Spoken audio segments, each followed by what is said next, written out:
Olá pessoal, tudo bem? Aqui é o professor André Santiago com mais uma de nossas pitadas de história. O episódio de hoje é sobre o Partido Nazista. Ele era um partido de extrema direita, mas há pessoas que dizem que era de esquerda. Vamos tirar essa dúvida agora. Vamos lá?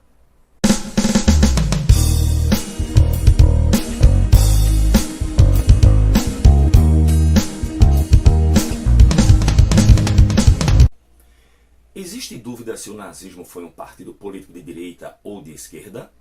Não nos meios acadêmicos, entre historiadores e cientistas sociais.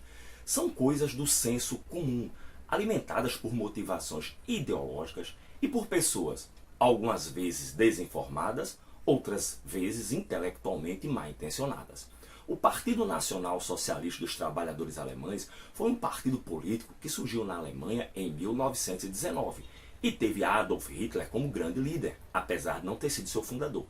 Segundo o consenso entre historiadores e maiores especialistas no assunto, o nazismo foi um movimento político posicionado na extrema direita do espectro político. Os historiadores concluíram isso a partir do estudo das bases ideológicas e do contexto do surgimento do nazismo. Por que eu estou afirmando que o nazismo era de extrema direita? O consenso entre os historiadores, como eu falei, é de que o nazismo foi um partido político que surgiu dentro do espectro político de direita, que nasceu dentro do conservadorismo nacionalista alemão, porém mais extremista, racista, mais reacionário do que conservador, mais xenófobo do que nacionalista, militarista, antidemocrático, antiliberal, antissocialista e anticomunista. Essa constatação baseia-se na análise dos eventos históricos e dos discursos de Adolf Hitler, líder do nazismo, que consolidam esse posicionamento. Lendo o Mein Kampf, escrito por Hitler, lendo seus discursos e de seus aliados, lendo os panfletos de propaganda e jornais do partido nazista, principalmente o Feuerkircher Beobachter, seu principal meio de divulgação, e até mesmo os textos e discursos dos inimigos políticos dos nazistas no período. O nazismo nunca foi de esquerda. A destruição do marxismo, a ideologia que inspirou o socialismo e o comunismo, era um dos objetivos essenciais do nazismo alemão, além da busca do chamado espaço vital através de guerras de conquista e da purificação de uma suposta raça ariana. Quando ocupou o poder, por exemplo, Hitler iniciou uma doutrinação na sociedade alemã de que o marxismo e os judeus eram os maiores inimigos da sociedade.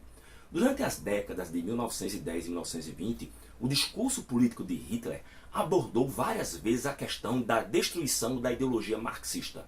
O historiador Jan Keschel, escritor de uma das mais respeitadas biografias sobre Hitler, afirma que na década de 1910 já se acreditava que o futuro da nação alemã dependia da destruição do marxismo. Jan Keschel também afirma que discursos de Hitler, enquanto líder do partido nazista na década de 1920, também falavam da extinção do marxismo. Também está registrado nesse período a formação de milícias nazistas que tinham como objetivo perseguir comunistas alemães. O resultado prático disso foi que, quando Hitler alcançou o poder, social-democratas e comunistas alemães foram os primeiros a sofrer nos campos de concentração. Outro historiador, Richard Evans, afirmou que em 1933 os nazistas ordenaram a construção do primeiro campo de concentração na Alemanha. Os presos seriam, como citado, sociais-democratas e os comunistas e também democratas, representantes, respectivamente, da centro-esquerda e da esquerda na Alemanha. Isso demonstra claramente a intenção nazista em perseguir e acabar com qualquer ideologia que se identificasse automaticamente com a esquerda. Por fim, vale destacar as afirmações do historiador Lionel Richard, que diz que o nazismo em nada se distinguia das múltiplas seitas e associações de direita que proliferavam na Alemanha. Além disso, esse pesquisador destaca que o apoio de capitalistas alemães ao nazismo rendeu-lhe muitos simpatizantes entre pessoas da direita alemã. Está fartamente documentado que o partido nazista foi financiado pela burguesia industrial alemã e de outros países ali da Europa também. Outra questão que gera muita confusão é a respeito da posição do nazismo diante da questão relacionada à economia, sobretudo em relação à posição antiliberal desse partido. De fato, o nazismo era antiliberal, tanto nas questões das liberdades individuais quanto na economia, uma vez que, para Hitler, o capitalismo liberal estava nas mãos dos judeus, grupo que Hitler identificava como causador de todos os males. Ian Kershaw, que eu citei, destaca que na visão de Hitler, o capitalismo financeiro judeu, o capitalismo liberal, era um mal, enquanto o capitalismo industrial era considerado algo saudável. Outro ponto importante a destacar é que o nazismo em nenhum momento pregou a destruição do capitalismo, apenas da parte que enxergava está na mão dos judeus. E o que dizem as pessoas que acreditam erradamente, vou enfatizar, que o nazismo é de esquerda? Primeiro falam do nome do Partido Nacional Socialista dos Trabalhadores Alemães. O fato de ter a expressão socialista e trabalhadores. Analisando a composição social e o estudo do eleitorado que votava nesse partido, sabemos que era um partido de classe média. O eleitorado urbano alemão votava nos comunistas ou na social-democracia. O próprio Hitler, no Mein Kampf, admitia que o nome estava ali para atrair esse eleitorado. Afirmava que o socialismo alemão não era igual ao socialismo marxista, e sim uma comunidade nacional composta apenas pela raça superior alemã. Portanto, uma visão totalmente diferente da esquerda. Falam também que, igual na União Soviética, o Estado controlava tudo. Equívoco dos grandes. O Estado nazista era autoritário e totalitário, mas não aboliu a propriedade privada. Na verdade, a fortaleceu imensamente. E essa lucrou muito com a guerra. As grandes empresas que apoiaram Hitler, inclusive, sobreviveram à derrota nazista na guerra. O outro fato simbólico é essa moeda que vocês estão vendo na imagem. A suposta prova de que o nazismo era de esquerda. Vamos ver. Primeiramente, é necessário entender o cenário em que essas moedas foram criadas. Para isso, só se faz necessário ver as marcas da própria moeda. Vemos nela escrito Tag der Arbeit, 1934. Essa marca serve como identificação desse lote de moedas, que é uma versão comemorativa do marco alemão para o Dia do Trabalho, no ano seguinte à posse de Hitler como primeiro-ministro alemão. A imagem geral tenta ser uma síntese da mensagem que o governo quer trazer sobre o evento do Dia do Trabalho. O nazifascismo foi pioneiro no movimento de se apropriar das demandas dos trabalhadores urbanos para impedir que os socialistas o fizessem, impedindo assim alguma tentativa de articulação revolucionária comunista. Dessa forma, mesmo antes de chegar ao poder, os nazistas criaram organizações para concorrerem com as organizações e sindicatos dos trabalhadores de linha mais à esquerda. Depois dessa explicação, é possível partir para a fonte, a moeda. Nela, 3 elementos se destacam. 2 deles, a foice e o martelo, são normalmente associados à luta dos trabalhadores socialistas, e o outro, a águia, que é símbolo comum nas imagens nazistas. Uma das características principais do símbolo do comunismo é o fato de que as ferramentas expostas, a foice e o martelo, estão cruzadas.